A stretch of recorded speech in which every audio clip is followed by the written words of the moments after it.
Ahoy, everyone. This is David Perry with our ongoing series of interviews with colleagues, friends, artists around the world. Today, someone very special.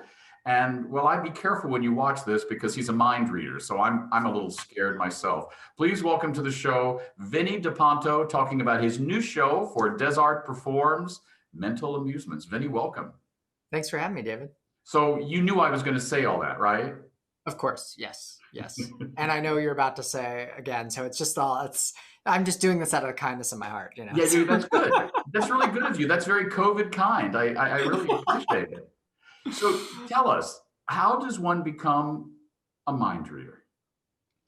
Oh, great question. I started off as a magician, really young, or being interested in magic at a really young age. And what happened was I just became more interested by the time I got to college, became more interested in theater and psychology and particularly connecting with people, not so much through visual tricks, but how they add stuff to the show. So sort of the immersive aspects of how the audience is a catalyst for moving a show forward. And mentalism kind of became the best medium to because I still wanted to be in magic. So mentalism is kind of the best subset of magic that elicits that from the audience.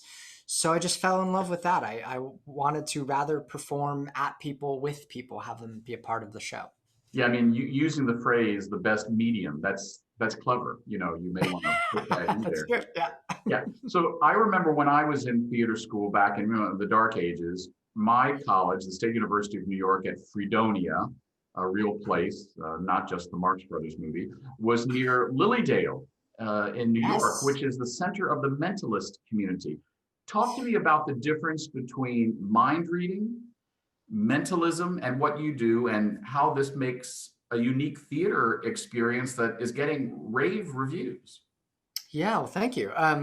So Lilydale is the center of the spiritualist community, which is very different from what I do. Mentalists and mind readers are sort of performance forward. So they're the sort of theatrical interpretation of what a medium or a spiritualist does, because that is a group of people who focus on sort of the spiritual side of mediumship and connecting specifically to the dead and past lives and that sort of thing.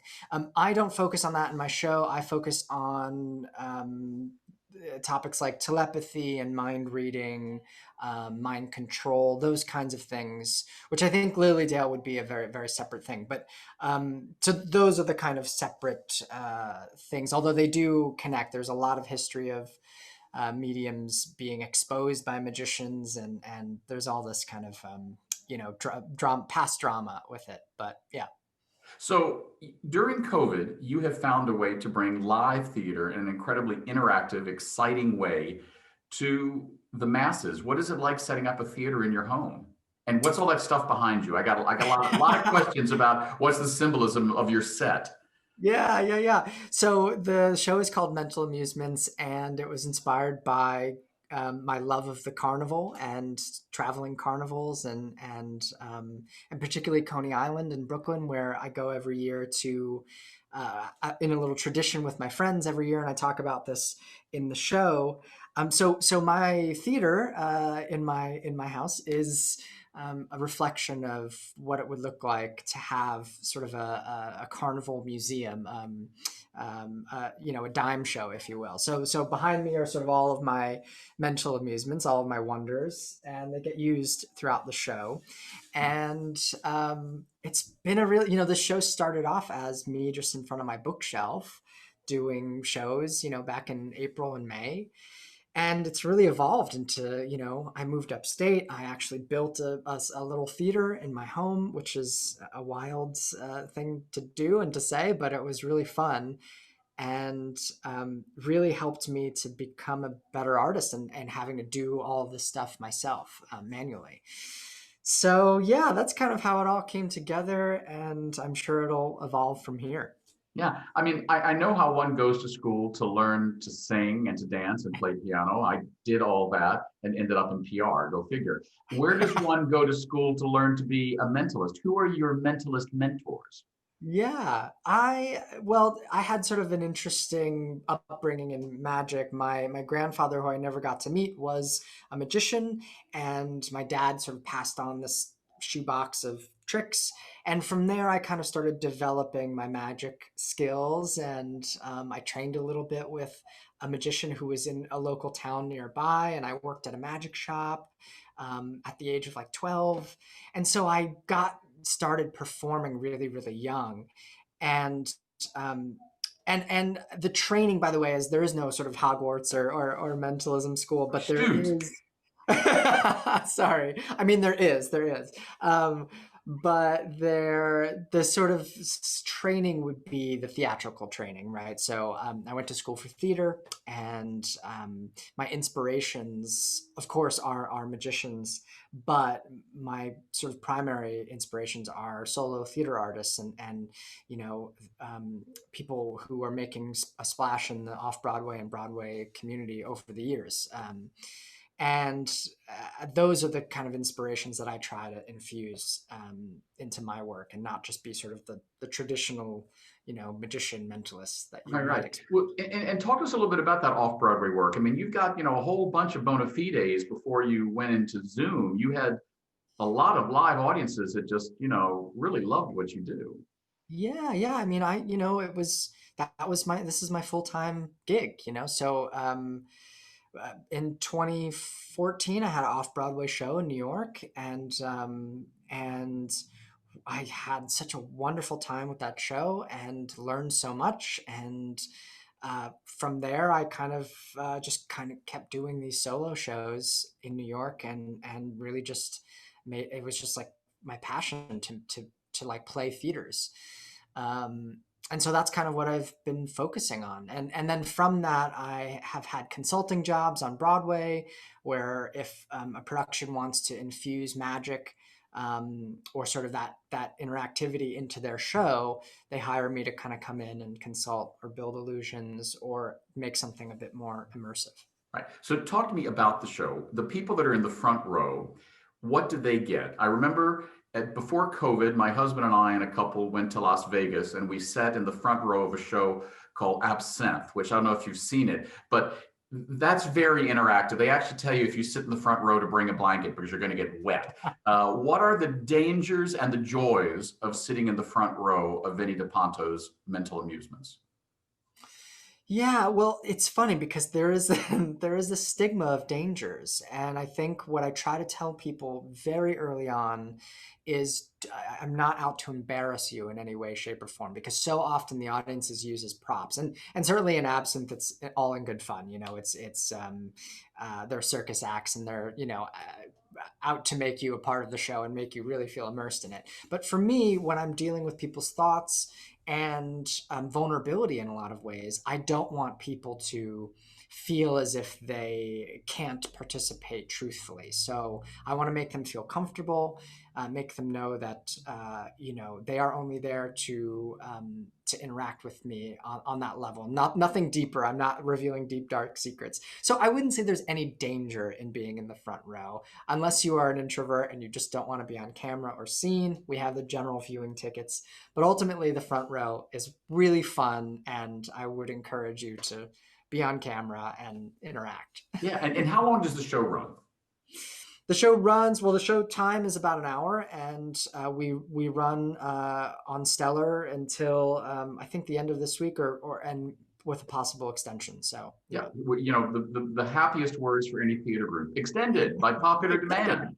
Yeah, yeah, yeah. How has COVID been for a solo artist? I mean, I've been in theater and public relations for performing groups all my careers, over 30 years. And of course, hearing that news a few months ago, Broadway shuttered until October. I mean, it just sent a shudder through all of us. What is it like when you speak to your other friends who are live performance, who haven't been able to get in front of a live audience like you have been able to? I mean, in a very creative way. Yeah.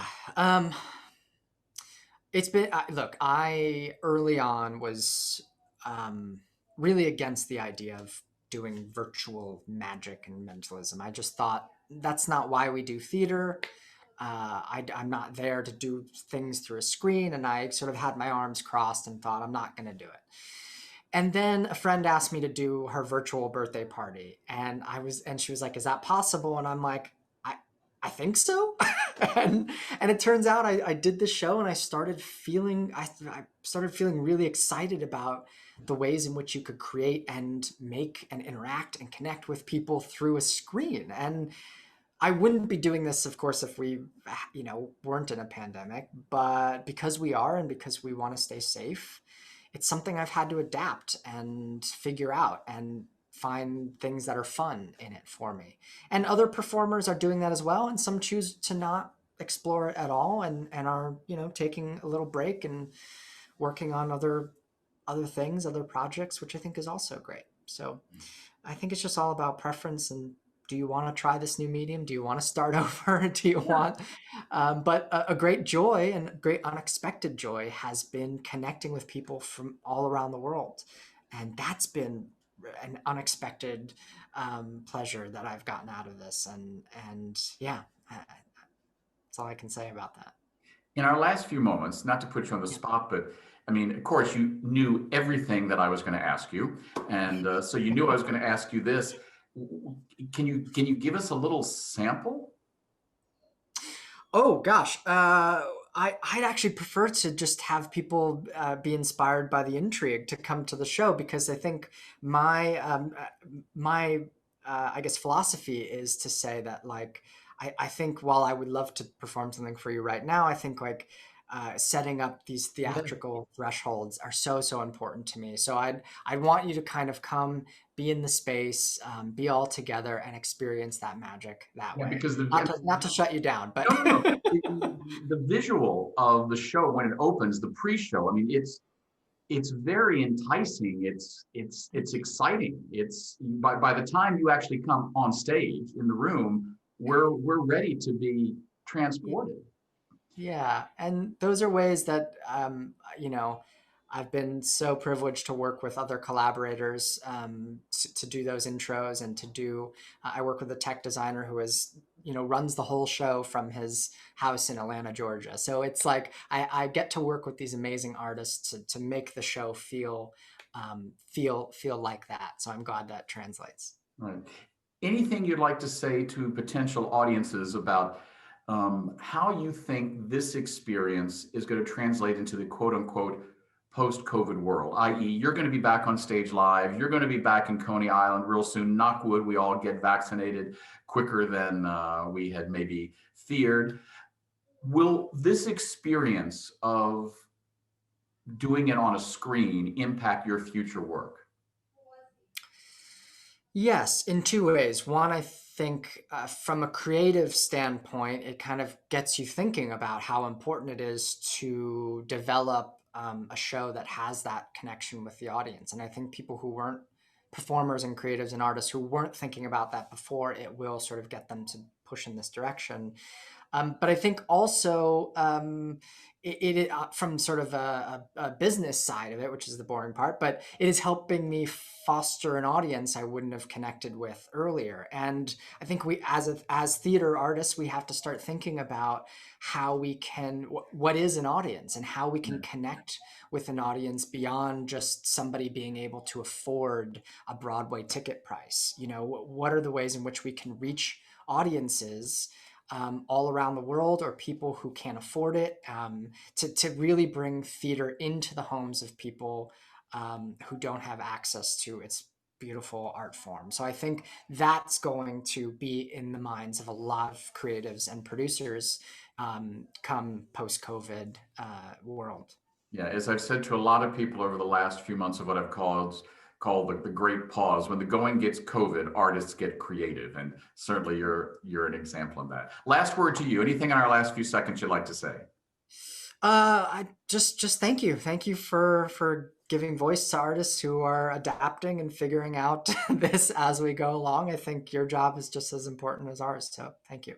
You're very welcome. We've been speaking with Vinny DePonto, creator of Mental Amusements, running now for Dezart Performs in Palm Springs, and it's selling really well. So get your tickets now. The reviews have been incredible, and don't be afraid of that front row. It's really more fun than anyone should be allowed to have. Thank you, Vinny. It's been great. Thank you, David. Ahoy.